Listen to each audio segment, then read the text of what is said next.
The man carefully examined the skin in front of him, gently stroked it a few times, and confidently told the king that it was pig skin. If he answered correctly, the king would immediately marry the princess. But the king announced that he was wrong, and the princess secretly breathed a sigh of relief. The second one was an old scholar, who took out a magnifying glass and looked carefully and answered that it was tree bark. The princess looked at her father worriedly, but the king shook his head and said that it was wrong, and she breathed a sigh of relief again. Then, the third competitor appeared. A handsome prince came forward, and his aura immediately attracted the princess. The princess thought to herself, "This is him." After observing, the prince confidently answered, "Giant manatee skin." The princess looked at her father expectantly, but the king still shook his head. Just then, a hideous wild man pushed the guards aside and broke in. The soldiers wanted to stop him, but the king said that everyone had the right to guess. The wild man didn't need to touch it, just sniffed it with his nose, and asserted, "This is fleece skin." The smile on the king's face disappeared, and the princess immediately realized that something was wrong. The wild man actually got it right. She looked at the wild man who would become her husband in horror, and she turned and ran away.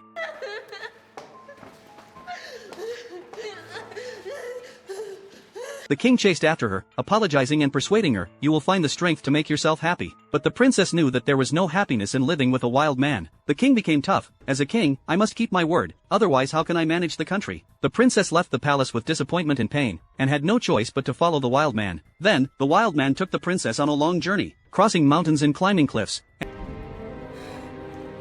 and was about to live a life of beauty and beast. If it were you, would you go with the wild man?